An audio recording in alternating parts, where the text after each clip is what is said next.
Arrivé l'été dernier au Sporting, en provenance de Coventry, en Championship, le Suédois Victor Gyökeres est pour le moment le meilleur buteur en club cette saison avec Mbappé. Que cache cet avant-centre d'1,87 m? Quelles sont ses forces et pourquoi est-ce qu'il fait tant parler dernièrement? On va le voir ensemble aujourd'hui. Salut l'équipe, content de vous retrouver pour une nouvelle analyse de joueurs et pour l'analyse de, comme je vous le disais précédemment, le meilleur buteur en club cette saison, à égalité avec Mbappé, 32 buts. Alors je tourne cette vidéo juste avant le match retour entre la Sociedad et le Paris Saint-Germain. Peut-être que Kylian va marquer ce soir, mais en tout cas, à l'instant T, c'est comme ça. Et quand je dis meilleur buteur en club, je précise, mais c'est pour les joueurs qui évoluent dans un club des 7 premiers championnats européens. Gyökeres, c'est dans le top 10% à son poste au niveau des buts marqués hors penalty cette saison, et au niveau des buts par tir, donc le fait de ne pas avoir besoin de beaucoup tirer pour marquer. Mais il est également dans le top 30% au niveau du nombre d'occasions qu'il se crée et de son pourcentage de tirs cadrés. Donc on a en effet affaire à un joueur qui performe très fortement dans le dernier geste, le dernier tir, et qui combine volume et efficacité. J'avais analysé ses 29 premiers buts, il en est à 32 actuellement, comme je vous l'ai dit, mais j'avais analysé les scénarios, on va dire, des buts qu'il avait marqués en dehors des pénaltys. Au passage, il les tire plutôt bien, puisqu'il en a marqué 6 sur 7 de mémoire.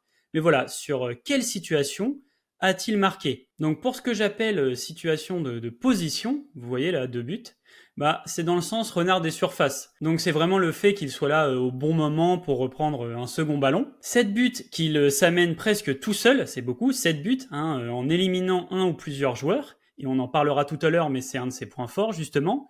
11 buts en reprenant un centre, que ce soit en l'air ou à ras de terre, sur une attaque placée ou un contre, et 3 buts dans un appel direct dans la profondeur, et donc servi par un coéquipier qui va trouver la bonne passe. C'est assez complet, et on va retrouver cette polyvalence même dans les surfaces du corps avec lesquelles il a marqué. Alors ici, c'est les 32 buts pour le coup que j'ai pris en compte, et je m'intéresse toujours à ceux hors penalty, donc où il a moins de temps pour réfléchir, plus instinctif on va dire. C'est 14 du pied droit, 7 du pied gauche et 4 de la tête, en sachant qu'il en a un de la cuisse de mémoire. Mais c'est bien, ça montre que malgré qu'il soit droitier, il n'est pas bloqué non plus dans l'utilisation d'un seul pied, et que, il ne marque pas 10 buts de la tête non plus, mais il arrive à en placer quelques-unes. Si on regarde ses zones de but en championnat et en Ligue Europa, alors je vous explique, les couleurs ici représentent la difficulté des buts en fonction de la zone de la frappe et de la situation. Pour ceux qui connaissent, il s'agit des expected goals, donc les organismes statistiques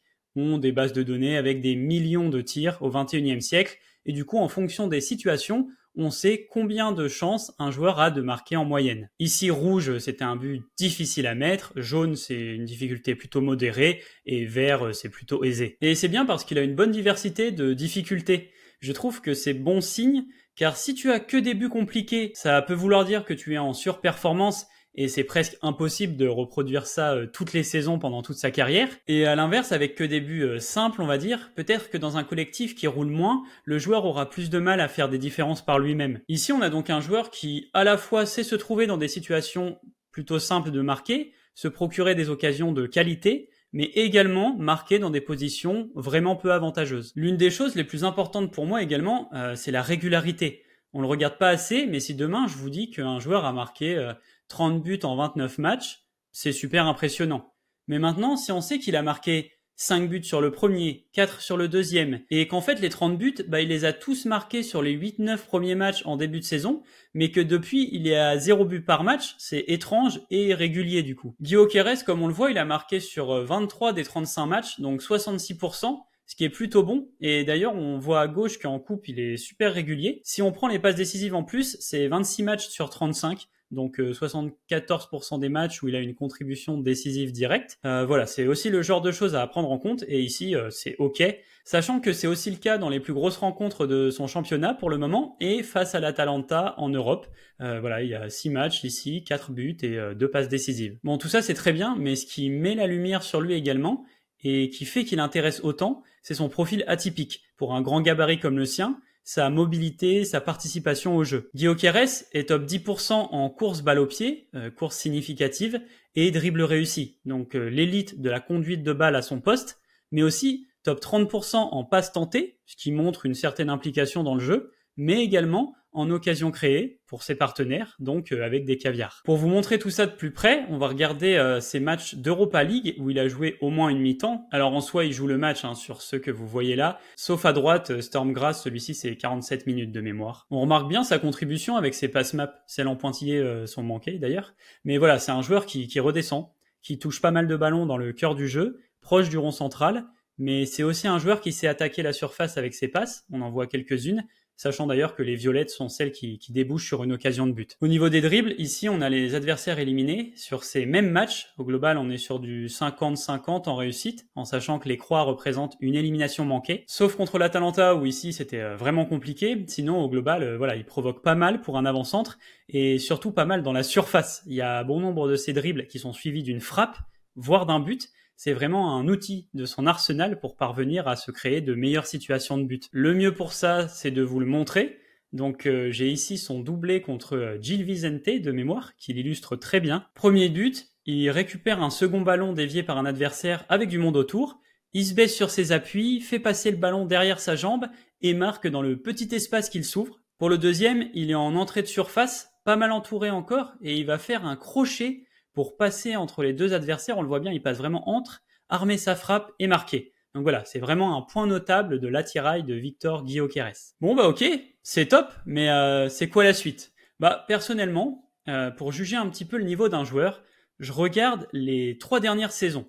Une seule, non, c'est un état de forme, c'est pas assez pertinent selon moi. Et quand on regarde ces 3 dernières saisons, bah c'est une progression constante, en sachant que même la moins bonne est déjà pas mal. Mais là, il a monté d'un cran, il est en première division d'un assez gros club, et quand même, il réalise une saison incroyable et la meilleure sur ces 3-là au niveau statistique. Donc sur ce point, c'est assez rassurant. Ensuite, je regarde les blessures. Et ici, j'étais presque choqué, j'avais rarement vu ça.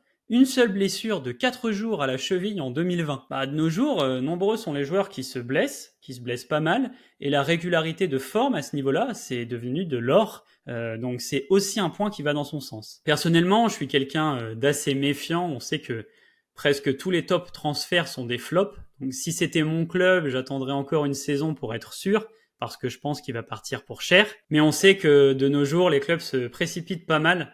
On a entendu parler de Paris et d'Arsenal. Personnellement, Paris, dans le fond, ça m'intéresserait de voir ça. Mais sportivement, après avoir pris Ramos et Kolo Muani, enfin bon, on comprend plus grand chose à force, donc je sais pas trop. Pour Arsenal, c'est différent. On sait que le 9, c'est un de leurs derniers axes principaux à régler, on va dire, peut-être. Mais en ce moment, ils mettent 5-6 buts dans tous les sens sans vraiment avoir de 9 de premier calibre. En plus, Havertz se sent de mieux en mieux dans ce rôle hybride. Alors pourquoi pas, en soi, ça peut être, franchement, ça peut être emballant comme idée, mais à voir. De mon côté, s'il doit partir, j'aimerais bien le voir dans un club qui n'est pas directement, on va dire, dans les 10 premiers d'Europe qui nous viennent en tête quand on pense aux plus forts, mais peut-être le cran juste en dessous, comme Tottenham par exemple. Ça m'intriguerait pour la suite potentielle de Son, en concurrence avec Richarlison pour le coup, ou bien même à Milan, on sait que ça cherche aussi un neuf, je crois. Voilà, histoire de porter le renouveau du club. Je pense que de toute façon, il y a pas mal de projets dans lesquels ce serait intéressant de le voir. Et pourquoi pas faire 2-3 saisons avant de partir dans un club de tout premier ordre, à son top, vers 28 ans. Donc voilà, on verra bien. Analyse terminée, j'espère que ça vous a plu, que ça vous a permis de mieux le connaître, d'en apprendre plus sur lui. Personnellement, j'ai bien aimé faire cette vidéo. N'oubliez pas le petit like, abonnement et partage si vous voulez donner de la force. Proposez-moi aussi d'autres joueurs si vous en avez envie. Et je vous dis à bientôt l'équipe.